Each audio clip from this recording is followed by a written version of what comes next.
So, Phil, are you there? I am here. The professor, Philip Strauss. This guy has been wonderful in putting these programs together. We couldn't have done this without him. And we're going to move to the next segment, and this is Phil has put together some photographs and slides of a trip that he recently took with his family to Africa. And we're going to go through them as quickly as we can, and then open it up for discussion and questions, and talk about whatever else anyone would like to talk about. So we are in Tanzania, and it's about the animals. So Phil, why don't you go ahead and take us through? This is about Tanzania and a visit that I made with my wife, my son, his wife, and the 3 grandkids. Let's start off by talking about where the heck is Tanzania. And assuming you can see my arrow here, Tanzania is in the southern end of Africa on the East Coast. And but you don't just get there from here. There's really 2 ways that people can get to Tanzania. One is to fly to Europe somewhere and then fly down to Tanzania, or to the Middle East. Now, since we were using American Airlines miles, it turns out that one of their partners is Qatar Airlines. And Qatar Airlines flies nonstop from Los Angeles to Doha, which is the capital of Qatar. And Qatar, I'll show you right here, is that little teeny, looks like an appendix on the side of Saudi Arabia. So we flew to Doha, stayed overnight there, and the next day flew from Doha down to Tanzania. We arrived at the Kilimanjaro International Airport. Now, this is not a terribly busy airport, as you can see. It just gets a flight now and then. And so that's our flight from Qatar. We were met by someone with a minivan who then took us to our hotel. So we start off, we're on a paved road. In this case, it's a major highway. And all of a sudden, much to our surprise and concern, we turn off onto this dirt road where there's just tons of people sort of hanging around, and there's little stalls and markets. And we're kind of moving at a mile an hour, and people are looking in the windows, and we're a little apprehensive, but we keep going. And eventually we get to this very cool hotel where we stayed overnight. The next morning, we went to the Arusha airport, which is a small airport that takes in little airplanes. And we got into a little airplane, which was designed to be able to land on a dirt runway. In our case, it was just a grass field. And this airplane inside is pretty much like a stretched Suburban. Instead of 3 rows, it has 5 rows. And on our way, we passed Mount Kilimanjaro. Mount Kilimanjaro is the highest mountain on the African continent, and is in fact the highest single mountain in the world. And by single mountain, they mean it's not part of a mountain range. It's just this one mountain sticking up in the middle of kind of nowhere. We arrive, and as you can see, it's just sort of a dirt, grassy field, and we're met by people from National Geographic expeditions, and we had two of these Land Rovers. These are not luxury Land Rovers like we see here in this country. These are just basic kind of steel shells inside with seats bolted down. And they have these fiberglass pop-up tops, which are kind of cool because you can stand on the seats, then take pictures of the animals, and you're safe from being attacked by animals. And since there's only dirt roads, if they're going at any kind of speed, then it gets very dusty and dirty, and they can pull these tops down and close up, and then you sit on the seats, and it keeps the dust out. This park was founded in 1951, and from that time on, they've allowed no construction or improvements in the park. They've tried to keep it natural. So the best way to see it, because it's so big, 5,900 square miles, is to camp there. And this is our camp.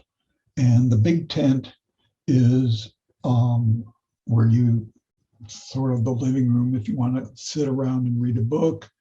It's got tables where the meals are served.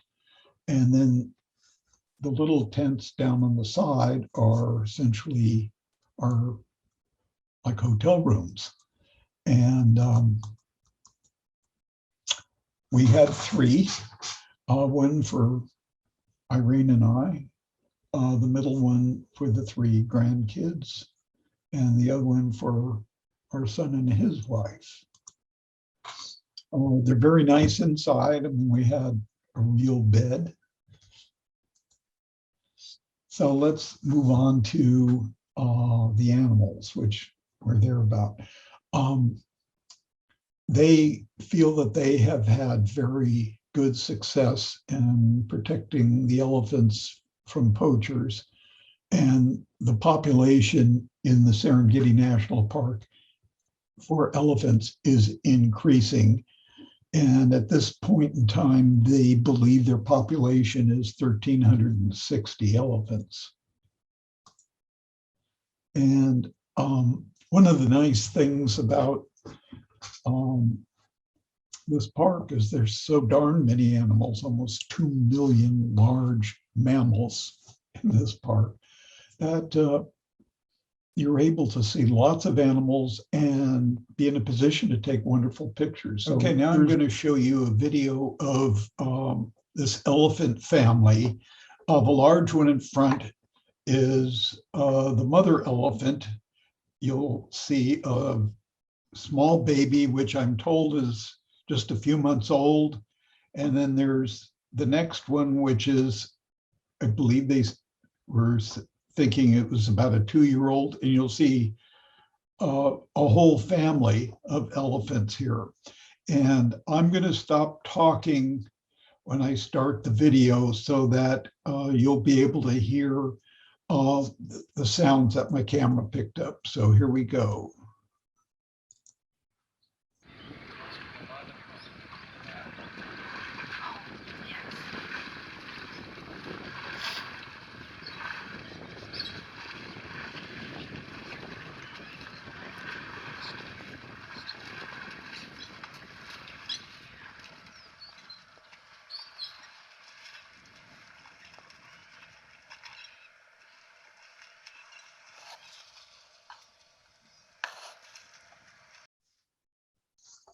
The next video I'm going to play for you is the herd of zebras. And in the beginning, you're going to hear this sound that sounds like barking, and that is actually zebra speak. And then you'll hear a kind of a rattling noise, and that's because they turned on the engine in the Land Rover, and these have little diesel engines that are fairly loud. So I will stop talking again and start the video so you can actually hear this strange sound. Here we go. Oh, listen to your... Is that the male? Yeah, that's a male stallion. Oh, there's a cute little baby. That's the smallest baby I've seen. What? Which one? Right next to him. Where? Over there, Yeah. Where? they'll just walk across soon. Oh, that is a cute little baby. Do you see the little This tiny... next video that I'm going to show you is an amazing one that I guess I just got super lucky on. This giraffe walks up, takes a look around to make sure it's safe, and then starts drinking. And you'll notice the zebras are drinking, and it's like the giraffe doesn't notice the zebras, and the zebras don't notice the giraffe. Here we go.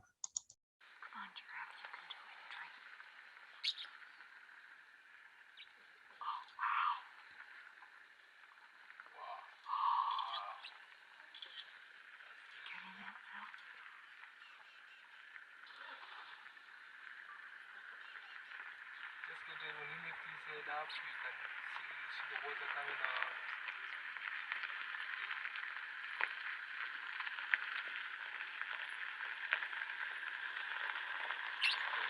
When he lifts his head up,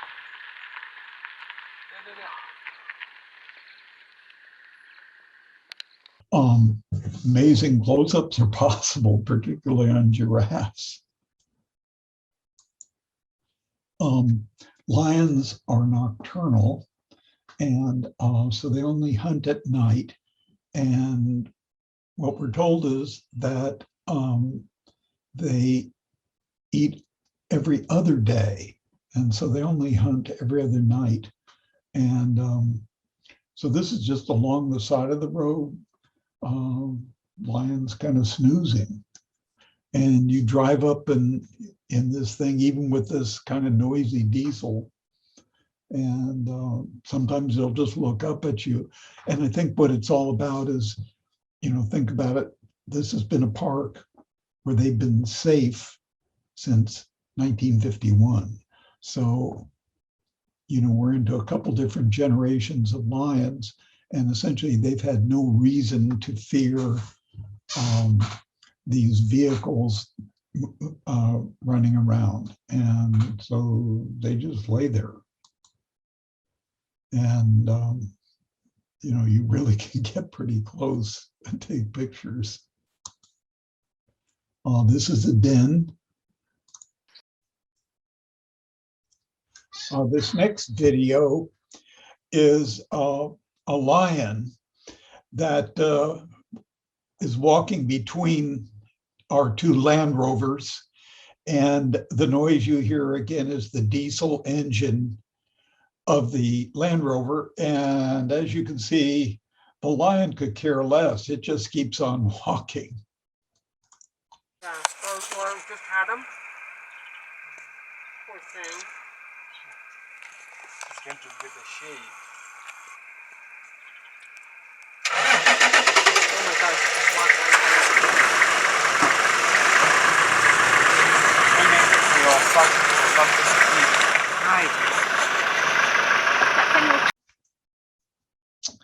This is a leopard, and they are much more rare. They figure just 500 of them, and we had 2 of them here that were both in this. I don't know if it's a cave or just sort of a niche in the rocks, but again, very close by. Cheetahs. It's supposed to be very rare to see a cheetah. Apparently there's just 100 or 200 cheetahs. By the way, I might mention, we talked about lions and cheetahs and leopards, but I didn't talk about tigers. There are no tigers on the African continent. Tigers are somewhere else. And an interesting thing when I was researching that was to find that the greatest concentration of tigers in the world is in the United States of America, and specifically in Texas, where it's believed that private people have between 2,000 and 5,000 tigers. And you do read every now and then of a tiger wandering around a neighborhood somewhere in Texas. Okay, this is a hedgehog, which is a member of the pig family and is considered extremely dangerous, quite ferocious, and can move very fast. These are baboons, and they are easily distinguished from other monkeys. If you look closely at their snout and their nose, they look more like a dog face than any of the other monkeys. This is a Cape buffalo, of which there are thousands in the park. These are hyenas, and a hyena turns out is a unique species unto itself. And from a DNA analysis, their closest relative are the big cats, lions. But they do have some dog traits, and certainly if you look at their faces, they're kind of dog-like.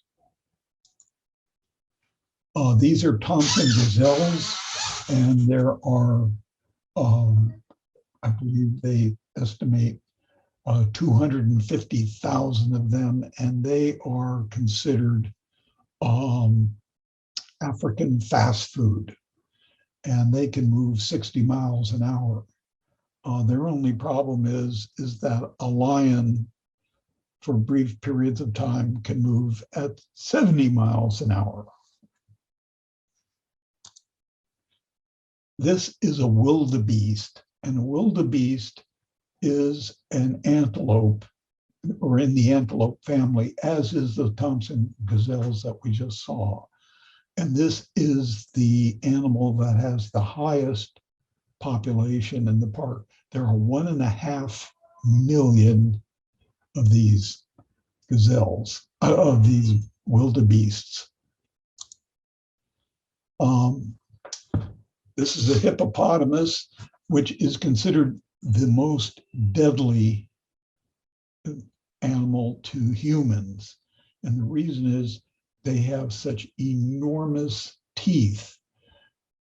If they were to bite you, it would just tear you up so much inside that you just can't survive.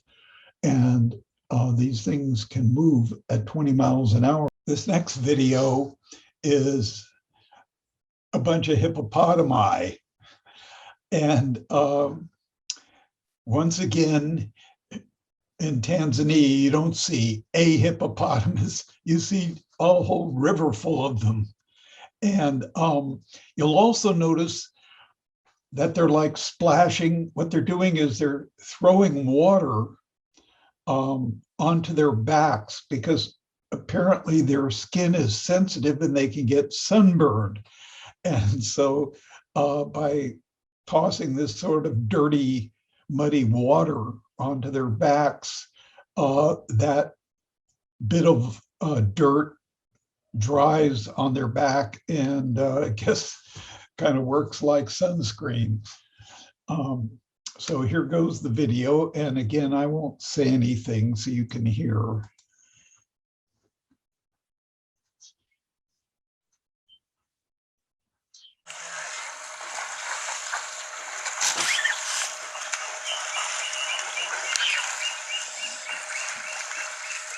Looks pretty fierce. It looks fierce?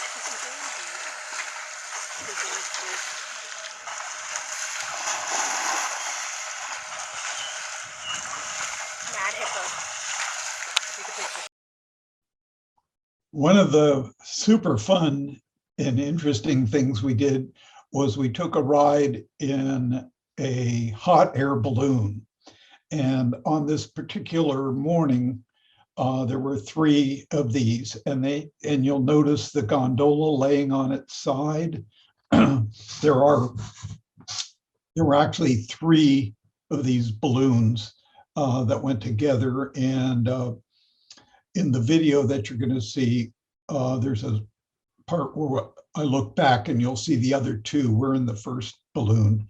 And the pilot, who can control the balloon fairly well in terms of speed and height, and to some extent direction.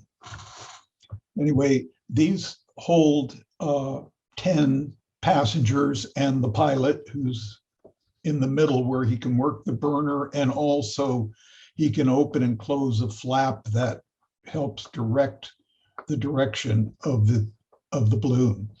And you'll notice that the gondola is on its side, and we all got in while it was on its side just before the balloon went straight up and turned the gondola right side up. And then they had rope, and off we went. And so I've spliced together several segments of this trip that we took. And again, I won't talk so you can hear a little bit of the sounds that went on. The roaring noise you hear is the burner, which they turn on, every, I don't know, you'll see every 10, 15 seconds, they give it a short little burn, and that's to maintain the height.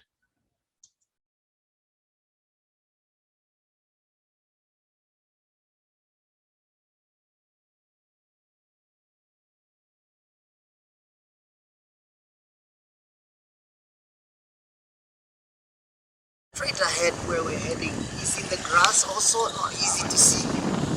I see him. He's there just before that tree there. There's one hyena there. Yeah, it's a tall. I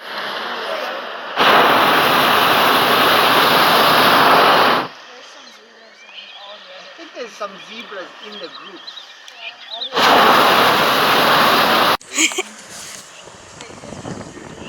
You see the calf? You see the calf there? You see the baby there? Oh yeah, there. Oh, it is tiny.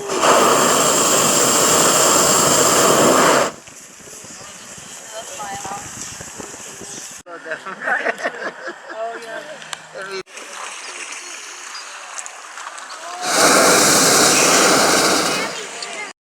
And this is our last shot. This is one of our last days. And this is the team that took care of us. So it's the guides, the people that drove the Land Rovers, as well as the people that take care of pitching the tents and making the food. So that's it. And if you have any questions, I'll be happy to answer them. There you have it. Thank you. Unbelievable. Well done. Great. And how long were you over there?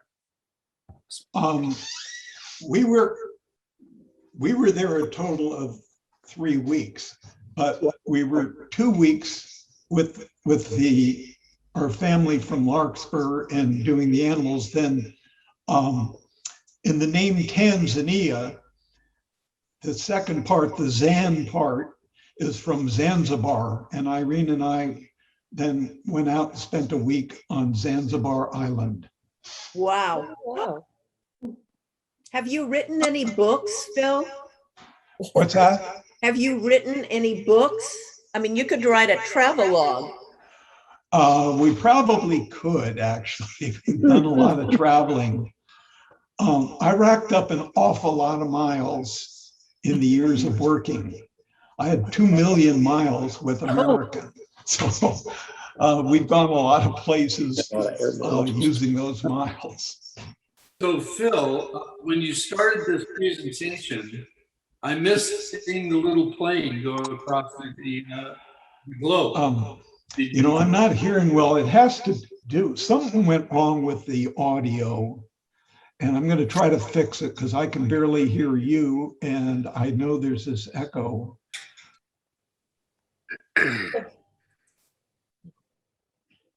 Hello to Bill Knuff. We haven't heard anything from you.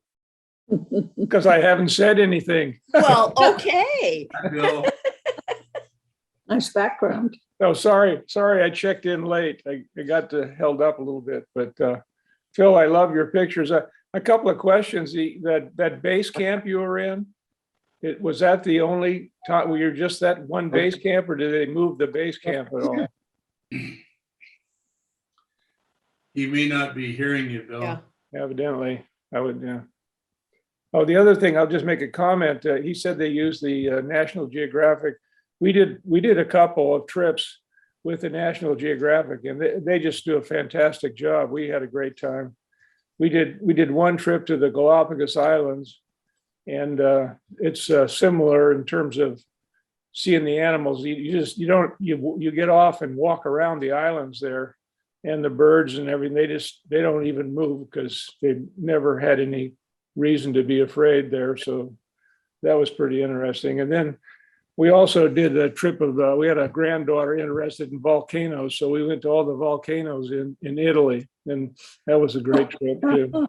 Wow. Do you have photos of those trips that you'd like to share? Yeah, I have about, like Phil has 2 million miles of travel. I have about 2 million pictures somewhere. You know, some of them are in Google and some of them are in Yahoo and some are in the camera. You know, it would be a good project, Barbara, for me to try and organize them. But yeah, we do have pictures somewhere. That Might be kind of fun. We're going to be doing this again in January, Bill. So that's something you might want to think Yeah. Oh, precious. I'll add that to my to-do list, but it's going to have a low priority, I'm afraid. about. Okay. All right. Yeah, I want to chime in here because I was lucky. I'm Kay Goff, and I was lucky. I went on a trip about a year or two before Phil went on his trip, and I went with Elder Hostel, where they call it Road Scholar, and an intergenerational 3 trip. We had two just very similar to his trip, but it was a little lower budget, so we didn't take the plane, and we took the road and to get out there, and it was one heck of a road. It was so bumpy, and they forgot to give us a rest stop before we started, and there was no place. And so you can imagine, then they offered us Coke. I said, no way, no Coke.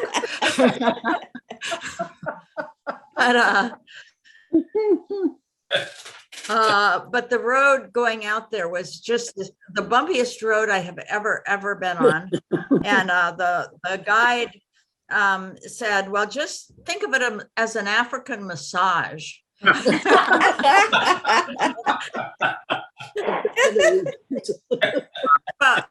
But it was an amazing trip.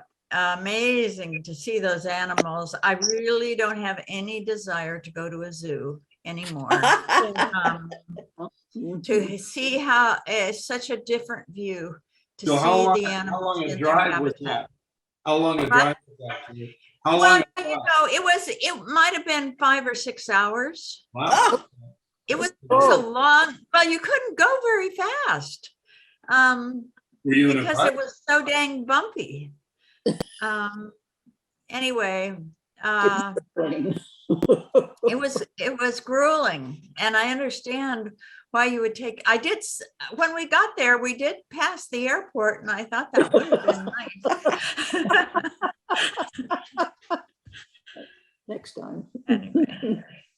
So, but the animals were the same, and actually, we were on our way to the hippos. We got up really early from our camp, and we were going to see the hippos go into the waters. But on the way, we saw a not a leopard, the cheetah under a tree.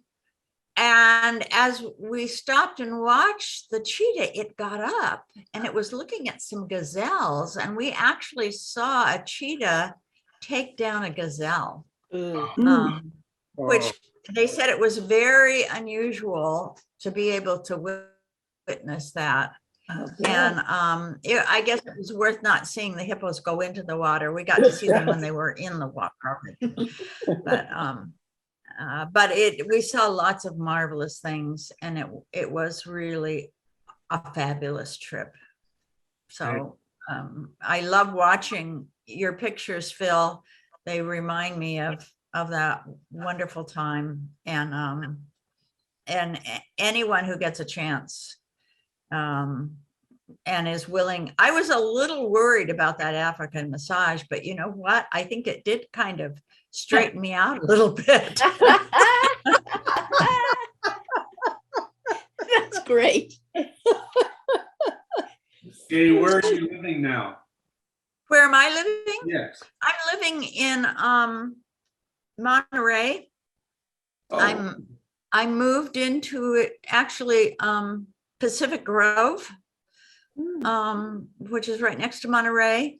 And I've moved in here just as COVID hit. I moved into a retirement home here, and I live a half a mile from my daughter's house. Oh, wonderful. She lives in Monterey, and I can walk there, and it's very nice. Mhm.